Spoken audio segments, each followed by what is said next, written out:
Mic'd up.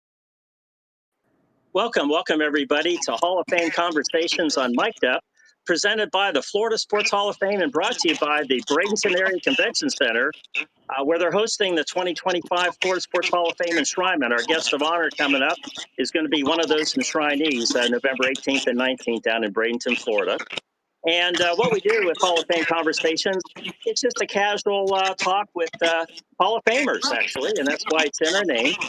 And what we do is we'll tell some stories and give them a little background on your athletic achievements. And then later on, this is archived at the Florida Sports Hall of Fame website, in addition to being on Mic'd Up. So with that, we always have a special guest co-host, because what we want to do is bring somebody on that could either tell some great stories or embarrass them or whatever, that knows our guest well. But before we introduce our guest, I want to introduce the Senior Associate Athletic Director at the University of Florida, Steve McClain. And Steve, what is a Senior Associate Athletic Director? Well, before I get into that, John, I just want to say thanks for having us on. And I also want to congratulate Trey on this great honor. He's had a career full of honors, and we're looking forward to coming down to Bradenton November 18th and 19th to celebrate him. So congratulations, Trey. Thank you, brother. We're looking forward to seeing you down there. You know, one of the all-time great Gators. You know, the word Senior Associate Athletic Director, John, just means that I've been at the University of Florida for a long time, right? 37 years and counting. I was fortunate enough to spend 20 of those 37 as the head PR guy for the University of Florida football program, and obviously had some time working along with Trey and a host of other athletes during their time here, and a host of coaches. So in the spirit of this, two things I'd like to say in the spirit of telling stories is I have lots of stories. I just can't tell any of them. But I will say there's, all kidding aside, there's plenty to be told. And I'm going to let Trey tell most of them, because in my 20 years of being the head PR person for the Florida football program, for years we would go around the state and have these Gator clubs. And, you know, Coach Meyer would go visit 25 to 30 Gator clubs. Coach Muschamp went to a bunch. You know, McElwain. Obviously, the world's changing now with the internet and social media. You know, we're not doing as many. But in my many years of doing those Gator clubs, part of my job was to get up and introduce the head coach of the University of Florida. And we would be down there in you know, South Florida. We'd be down there in Venice. We'd be down in all these places in Vero Beach. And there'd be thousands of people there just waiting, you know, can't wait to hear the head coach speak. And I would walk up to the microphone, and they were clearly disappointed. And I knew my role, was not to be the featured speaker, right? So again, in the spirit of that, I know my role here today is not the featured speaker, right? We have Trey Burton here. You know, we'll have some fun. Well, you know what we'll do, Steve? Because you're doing such a great job leading us off right now, I want you to go ahead and introduce our guest of honor today, who's going to be inducted in the class of 2025 in Bradenton, Florida, in November for the Florida Sports Hall of Fame. You take it away and you introduce this next gentleman right here, our guest of honor. I will do that. I've never been accused of not being able to talk, John, so I appreciate you the microphone. So, you know, Trey Burton, a highly touted recruit for the Florida Gators out of Venice High School, was recruited by Urban Meyer and his staff. You know, came here in 2010. You know, Urban moved on and he played for Will Muschamp from 2010 to 2013 and had a storied career here, numerous records, and we'll talk about some of those records today. Then went on to was undrafted coming out of college, but landed with the Steelers, and then I'm sorry, I'm back up. Yeah, started with the Eagles. How could I forget? Philadelphia Eagles. I'm from Philadelphia, Trey. You know that. Yes, sir. Philadelphia Fly, Eagles. Eagles fly, they say, right? Is that the appropriate thing to say? No doubt. And he had a famous play in the Super Bowl that I'm sure we'll talk about. He also played for the Bears and the Colts. You know, Super Bowl champion. And really, Trey, we may talk about this too. Man, if NIL was around when you were here, because not only was Trey a great player, you know, great character, great person, and a great brand. And you could tell when I met him at 18 years old, he had all the tools for success for football and beyond. So it was just really cool to watch him grow and develop. And even, you know, obviously we still keep in touch over the years. He's a great friend, a great Gator. And ladies and gentlemen, Trey Burton. Man, Stevie Mac, you are so good at that, man. Nobody could do it better than you could.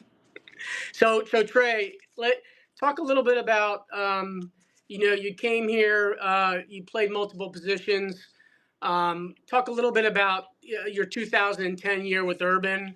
And then obviously at one point the famous game against Kentucky where you set a record. But I'll let you talk a little bit about your freshman year and talk about what it was like playing for Urban, and then we'll kind of transition to some later years. Yeah, can I back it up really quick? Go to high school before Go that. ahead, Trey. So went to Venice High School. Grew up my whole life in Venice, Florida, for the most part.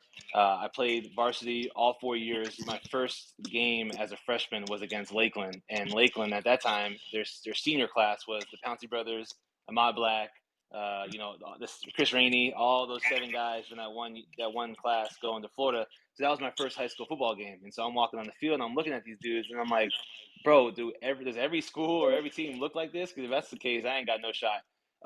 But long story short, I think when you sum up my high school and college career, all I wanted to do was get on the football field, right? So when I get to Florida, I'm recruited as a quarterback. I commit my sophomore year of high school to Florida at the very end of my sophomore year as a quarterback. I get to Florida as a quarterback. The last week of training camp, Urban Meyer comes into the quarterback meeting room, and Urban, man, we had meetings 10:30 at night and had to be back at 6 o'clock in the morning for practice, like crazy stuff. And so we're in there dog tired. Scott Leffler is our quarterback coach, and John Brantley and I are the 2 quarterbacks. And Urban busts through the door at 10 o'clock, and we're stunned and shocked because the room's dark and it's late and we're tired. And Urban stands there in the doorway and is just looking right at me. And I'm like, oh dang, am I in trouble? Did I do something wrong? It's training camp, right? There's not much trouble you can get into. And he's looking right at me, and he goes, "You're too athletic to be the backup quarterback. I need you to play on offense." And I was like, "What does that mean?" And he says, "From here on out, you're going to spend, a week in the tight end room. You're going to spend a week in the running back room. You're going to spend a week in the wide receiver room. We're going to find out a way for you to get on the football field." And I don't like sitting. I was never going to the University of Florida to redshirt. I never even thought about redshirting. I was going to do everything I possibly could to get on the field. And so, which at that time meant not playing quarterback and going and playing a different position. And so, long story short, I got the opportunity to, run the Wildcat stuff whenever we needed that, but also play a little bit of tight end, a little bit of wide receiver, running back, throughout my career at the University of Florida. So I would say Urban, expand on 2 things a little bit here. Well, you touched upon one of them. He obviously he knew as a head coach his best chance for success was to get the playmakers the ball, which clearly he wanted to do with you. But the thing that struck me about Urban is his intensity. Obviously, you've already talked about it a little bit, Trey. And he you might have a different take since you played for him and I was the PR guy, but he just oozed the intensity, right? He had this unbelievable knack for making you feel like the next 4 to 6 seconds of your life was the most 4 to 6 seconds, the most important 4 to 6 seconds of your life. Talk about that mantra that he had about 4 to 6 seconds. Yeah, well, the 4 to 6 seconds is usually the length of a football play, right? In the grand scheme, obviously you can have a long run, or you can have, an interception or a long punt return or that type of stuff. But for the most part, the average football play is 4 to 6 seconds. So he was always trying to get the best 4 to 6 seconds out of you every single play. But yeah, Urban was extremely intense. He wanted and expected the best out of his guys. And he was obviously extremely successful. So when you have success, and you look at Nick Saban, he was extremely intense as well. And that's what you expect going into those situations. You can never really prepare for that, coming out of high school. The coaches could do the best. I would consider Venice, Florida as, top 5, maybe top 2 or 3 high school football programs in the state, especially right now. They've been the 4 straight state championships, and all those guys are still there from when I was there, and they did the best they possibly could to prepare me for the situation at Florida. But no one could ever prepare you for walking into, a meeting with Urban or a conversation with Urban. And he was just so competitive. Everything you did, whether weight room, and on the field, was a competition between you and another guy at your position, or another guy on offense, defense, or and those types of things. But that's what ultimately breeds the best athletes and the best players. So we've already let's shift gears a little bit real quick here. Let's shift into the NFL, because if we let Steve ask all the questions, it'll be 100% Florida Gator stuff. But hey, one of the reasons I love doing this, being a PJ golf professional, I grew up in a football family. My dad played 12 years in the NFL. He was an all-pro linebacker with the Pittsburgh Steelers. Wow. And, he played in the 50s and 60s, and he helped found the Players Association. So I always enjoy talking to the Hall of Fame football players. Of course, you're a young Hall of Fame football player. And so I want to talk a little bit about your journey into the NFL, because that's not the easiest thing to do, obviously, coming from college, no matter what your skill level of talent is. So what was that like going into the NFL from college, and how did you get started with that? Yeah, I mean, I think that's always everybody's dream playing football. No matter what level you play at, you always want to get to the NFL. And I feel like I was able to, coming in as a freshman in college and basically reinventing myself from a athletic position standpoint. Being a high school quarterback, and then going to college and not playing quarterback and playing a bunch of different positions. My agent and I knew going into the draft that it was going to be a crapshoot if I was going to get drafted or not, just because I didn't have like a solidified position and I wasn't doing one thing, at a very high level. I was doing a bunch of different things at a pretty decent level. And so, yeah, my whole mindset was just try to make a team. Training camp, I was the sixth tight end on the roster. Teams usually carry three, but I was the sixth guy, and I knew I had to work my way, to the top and to get a starting role or to earn a role on the team. I remember my first day in Philadelphia. So the draft is over. There's like a 2-hour window after the draft where coaches call kids that were not drafted to join their team as an undrafted free agent. A lot of it, majority of the guys are joining just for a rookie mini camp. So it's basically just a weekend of a camp that you have to compete with other rookies, and they keep like the top 10 rookies. And so, long story short, Philly called me. They said I was on the 90-man roster, that I had to do the rookie minicamp, but I would still be on the team after the rookie minicamp. So I was pretty interested in going, just because I knew I had a chance, further than that one weekend. And I remember my first day, I get to Philly, I get out of the car, walk into the office, I go meet everybody upstairs, GM, assistant GM, all the coaches, offense and defense. And I walk into the special teams coordinator room. His name is Dave Fitt. And Dave, he's like, hey, close the door. I'm like, all right, cool. I close the door. I sit down. He has a whiteboard with everybody's name and then like the number they are on the depth chart, at each position. And he circles my name, and I'm the last tight end on the board. Circles my name, and he says, "How much?" Because at that time, I have no clue how the NFL works, right? I understand they have guys and they get rid of some guys, and but high school and college and Pop Warner, everybody plays, right? For the most part, right? You're on the team no matter what. And so I didn't really understand the concept of like being cut or not being on the team anymore. And so he circles the board with his little laser pointer, and he says, "How much offense do you think you're going to play this year?" And I look at him dead in the eye, and I'm like, "I don't know. I'm going to do my best." And he says, "I'll put my whole salary that you won't play one snap on offense this whole entire season. And if you want to make this roster, you have to make it on special teams." And I mean, think about it. Like for me, like I played 4 years at Florida. Who's going to tell me I'm not going to play offense? Like I'm at one of the best schools in the country, and you're going to tell me I'm not going to get a chance? So like, it was a big shot at my pride, but I respected the heck out of him telling me that, because then I switched my focus from learning every ins and outs of the offense to like, if I don't know how to play special teams, and if I don't want to play special teams, and I don't have a job. And so I took that to heart, and from then on out, I was just strictly focusing on like, how can I be the best special teams player that I could possibly be to make a team, and then eventually, down the road, I'd be able to sharpen, fine tune my skills on the offensive side of the ball. But I really appreciated that and him saying that. So I mean, that's the kind of like what Steve's saying about Urban and the intensity. Like that's at all levels, and a lot of coaches have that. And you if you're a decent person and a decent player, you appreciate those conversations and someone being real to you instead of leading you down the road and being like, "Oh yeah, you're going to be our Pro Bowl tight end this year," when you're the sixth guy on the roster, and the chances are you're probably not going to make the team.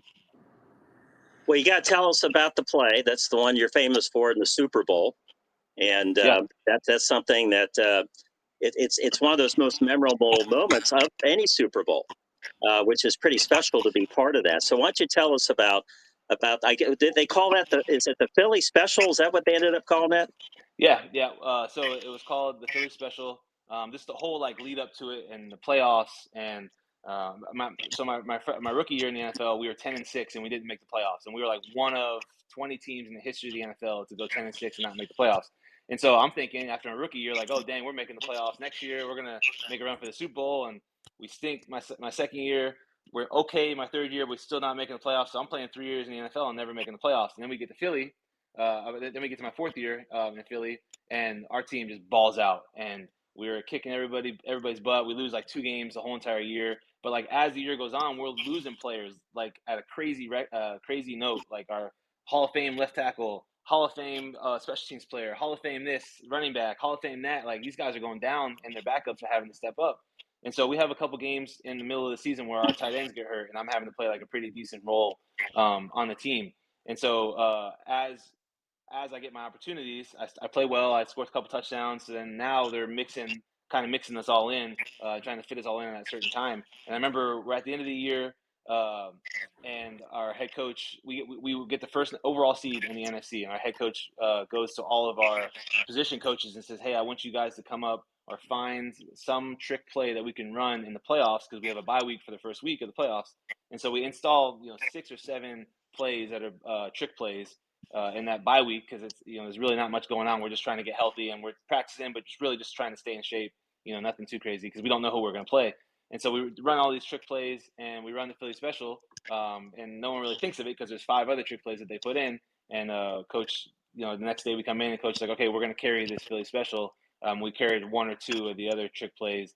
And so every game in the playoffs, I'm standing on the sideline thinking that, oh, I knew the scenario in my head. Like we had to be, inside the 3-yard line. We probably wanted to be on the left hash. So anytime we were inside the 3-yard line on the left hash, so I'm standing next to the offensive coordinator, who's the head coach, Doug Peterson, and I'm like, "Yo, what's up? Are we doing this or what?" Because I want to throw a touchdown pass. And long story short, obviously, we never call it, and we play Atlanta in the second round, and we win. We barely win that game. We play Minnesota in the NFC Championship. We beat the heck out of them, so we didn't end up running that play. And I would have never thought, in my wildest dreams in the Super Bowl, going into halftime, that we would even think about calling that play. And like I said, the previous 2 games, I knew exactly the situation, but in the Super Bowl, it was as if like I had no clue what was going on. Like I never even thought that would be called. Like I wasn't even thinking about anything like that. I was just like, man, we got to score. And I remember my position coach, we call a timeout. Position coach brings all the tight ends together to see who's going to go in the game, if we're going to kick a field goal or if we're going to go for it or whatever. None of us knew. We're all standing there, and he's talking on the microphone. And this is in NFL Films does a good job capturing this. Like Foles goes up to Doug Peterson and says, "Let's run Philly, Philly." And Doug Peterson's like, "Yeah." And as soon as he says, "Yeah," he tells my coach what the personnel is. And Ertz and I were supposed to go in at the same time. And he looks at me. He's like, "You're in." And I still have no clue. Like I have no clue what the play is. I get in the huddle and I hear Nick call it, target left bunch, F motion or whatever, Philly special. And one of the guys in the huddle didn't recognize the call. He must not have been in the weeks coming into the Super Bowl, like practicing, so he didn't really know what to do. And I remember someone saying Philly special, like as it like questioning, like what is that? And I was like, over here, run to the left. So we run over to the left, and we all get lined up. And I got a perfect toss from the running back, and got the spot, got the laces really good, and wide open Foles.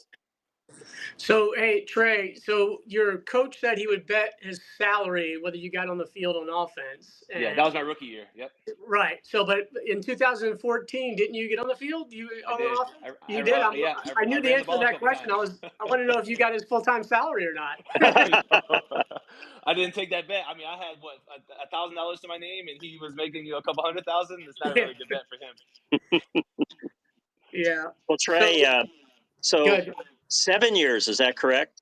Yeah.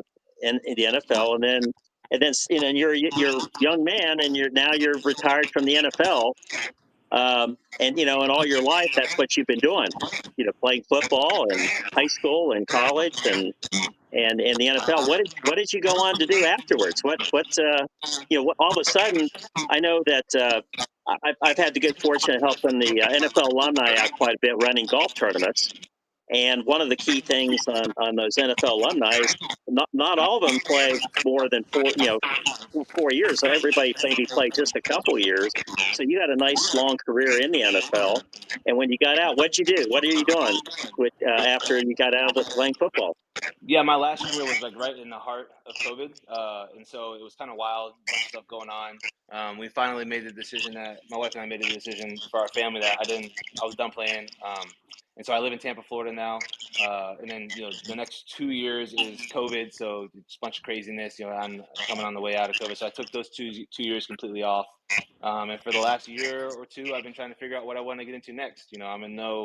I'm in a fortunate situation. I did really well in the league, and we did really well with investments outside of football. And so, I kind of do a little bit of private equity. I do a little bit of everything. Nothing too crazy. Just with the kids, enjoying sports, enjoying my time with them and coaching. My son's playing Pop Warner now, so I'm the offensive coordinator for his 10U football team, and yeah, just enjoying my time with the kids. You know, the first couple of years is just really trying to reintroduce yourself to the family. You've been gone so much, and try to get back in the swing of real life. And like it's tough because like we're so used to having like a regimented schedule. You know, every morning you got to be in the building at 7:30, and so the first 2 years I really enjoyed like just not doing that. Like I didn't work out. Like I was just like, man, get me away from all football stuff. I still watched it, and obviously I always watch my Gators, but yeah, just try to get away from all of it and relax and mental reset. And then now I'm on the journey just to try to figure out what I really want to get into next. Well, I saw your son at the Florida Sports Hall of Fame golf tournament. We appreciate you playing in that this year, and yeah, he had a blast. he's a pretty good golfer. Don't forget, I coach him up on the football field, but the big money for him is going to be in golf. With what I've seen his golf swing look like. He won closest to the pin on a par 3. Exactly. Like, truthfully, like no bull crap, like legit good swing, probably the best swing of the day, obviously, and put it within 2 feet of the hole. I was like, dang. Wow. So Go ahead, Steve. No, I was just saying, golf is a game. As John knows, John's heavily involved in golf. But golf is a game that can last a lifetime. I didn't take it up till I was during COVID. I was chasing football coaches around, as has been well documented earlier. But it's a game that I love, and it is a game that will last a lifetime for sure. It's the hardest game in the world, though, man. Like mentally, you have a great swing and a great shot, and the next hole, it's like you never played golf before. There's no doubt. Steve left something out of his bio at the beginning when he was talking about himself and this, and that, and the other. He left out that he was my neighbor in Gainesville, Florida. No way. Literally, I can look over the fence and there he is right there. For how many years? I think about 3 or 4 years or so. We were neighbors. You never see Steve though during football season at all. I knew he lived there because the light would come on like at midnight when he got home, and he was up at 4:30 in the morning out the door trying to babysit all those coaches. It's amazing he's got a hair left on his head after that experience. You ain't lying.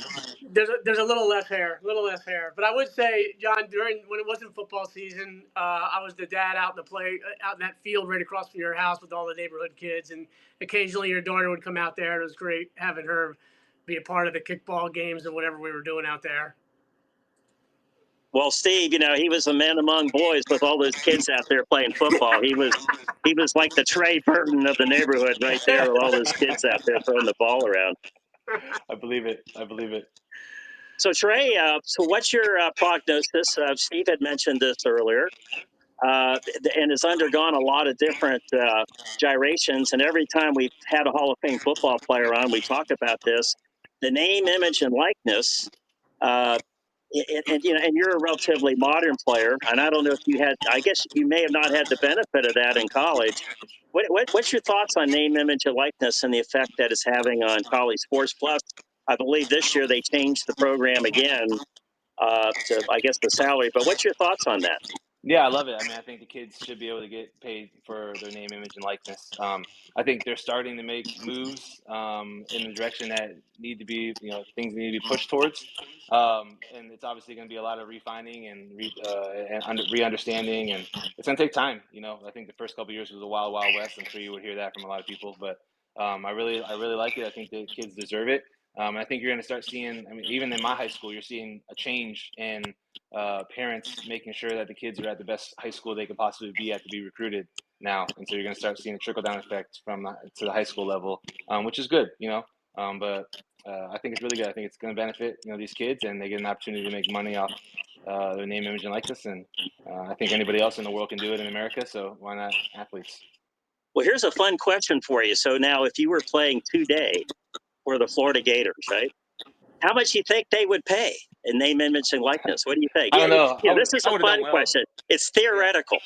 Yeah, I would have done well. I can tell you that. The guys who would have done really well would be like Tebow and Manziel and Cam Newton and all those guys. They would have absolutely killed it. But I think there's also a false narrative. There's not. Kids are making money like as they should, but there's not a lot of them making a ton of money. You hear about the one-offs here and there, but I saw a stat today where it's like 65% of the athletes are making right around $10,000. So which is in college, $10,000 can spread a long way. As you guys know, but I think they're entitled. They deserve it, and yeah, who knows what's gonna happen. So John, the great thing about Trey, and I alluded to it in the intro, is there are players that are probably earning money because of their value as a football player, right? The value they bring of being the starting right guard or the starting tight end or the starting quarterback. And there certainly is value to that, and it's great that they're getting money, like Trey said. Trey had an unbelievable brand as an 18-year-old kid, and his value would have been both. His value would have been as a starting quarterback, a tight end, whatever position he played, the special teams tackler. But he also had an unbelievable brand about him and the way he carried himself and the maturity of someone way beyond his years. And that's really cool because as much as I talk about Gator athletics, I work in a top 5 academic institution, and a big part of what I do is we're in the education business. Yes, we want to win football games on Saturday, but to watch kids come through and transform themselves. But Trey showed up in so much better shape and so much more better prepared for the real world because you could tell his upbringing, his high school coach, his family. It's really cool to watch his journey and to see where he's at now. Hey, I just maybe think of a question here, Trey. So you're coaching your son in youth football.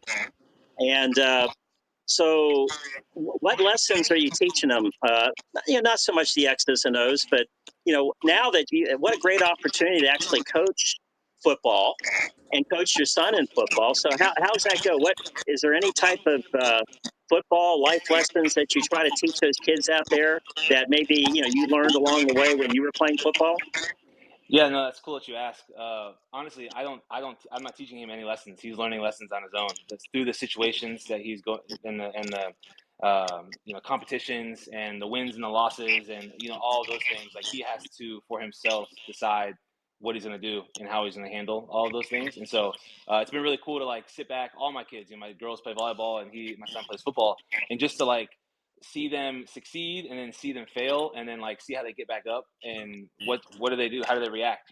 My oldest is different than my middle, and my middle is different than my baby, and like each one of them is unique in their own way, and so my wife and I, especially my wife, she does a great job of like sewing into them at where they're at in their lifetime and like not comparing boy and girl or he and she and all those types of things, but like taking each child individually and like how can we get better and what can we do to make this situation better. But man, like they've all learned a ton. Just I think at the very minimum of like what it takes. Especially my oldest I had her my junior year of college, at the very end of my junior year. So she has been to every home football game since 2013 that I've played in, and so she's seen it all. She's seen me win. She's seen me lose. She's seen me be injured. She's seen me score touchdowns. She's seen all of that, drop passes. She's seen the good and the bad, and so like it's been really cool for me to like watch her. I remember the other day she got like a quad bruise or something like that, and she was in a lot of pain. But she's a really tough kid, so like it's kind of tough to really know like how much pain she's in.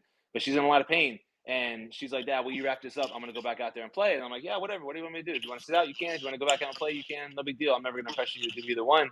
So long story short, I wrap her up. We get in the car, and she starts like bawling, crying. And she's like, and I was like, "Baby, I told you didn't have to go back out there." And she's like, "Well, I remember when you were on crutches and you were in so much pain when you were in Indianapolis because you tore your calf. And you did everything you could to get back out there and play, and you would have played if you could have, at that time. So that's what I wanted to do." And so I think like those lessons that she has to choose that, right? Like I can't tell her to do that. And she saw those things. And so did my son, to a degree. So I think just, being there for them and, trying to lead them in the right direction and letting them experience, the good and the bad. Not necessarily on their own, but like by themselves, and see how they react to that is kind of what our role is as parents. Hey, there's a famous Gator football player from the '60s, Larry Smith. He was a running back, big tall fella, and I became friends with Larry years ago. And I remember he was telling me, because my dad retired in the NFL just before Vince Lombardi took over the Redskins. Wow. So I think the next year Vince Lombardi took over. My dad already played 12 years. He was done. But Larry Smith played for the Redskins under Lombardi. And so Larry, it was first year that he played for Lombardi, and Larry Smith broke his nose, literally in a play on the field, broke his nose. I mean, his nose is bleeding. He knows it's broken. He runs off the field. Lombardi comes up to him and goes, "What are you doing?" He says, "Coach, I think I broke my nose." And Lombardi goes, "Get back in there." Yeah. I believe it. So hey, John, real quick, I know I've been accused of telling all Gator stories, but Larry Smith was obviously a former Gator great, played here in the '60s, has a famous run in the Orange Bowl that most Gator fans will remember. But I've kept in touch with Larry. I know Larry lives in the Tampa area. He practiced law for a long time, and I remember seeing him even as late as a couple years ago from someone who played here in the '60s. And Larry Smith looks like you could still hand the ball off to him on No third way. and 1, first down. Really? But anyway, hey John and Trey, I've got to run here. You guys want to continue to tell stories that I'm sure a lot of people would love to hear. But John, thanks again for having me on again. Trey, congratulations. Looking forward to seeing you up in Gainesville for a couple of games, and then see you down in Bradenton in November. Always good to see you, my brother. Give the family my best. I Hey, will do the thanks, same Pete. here. We appreciate you. Thanks for being on. Thanks for having me, John. Take care. Fantastic. Well, Trey, we'll just finish this up. What's going forward? What are you doing?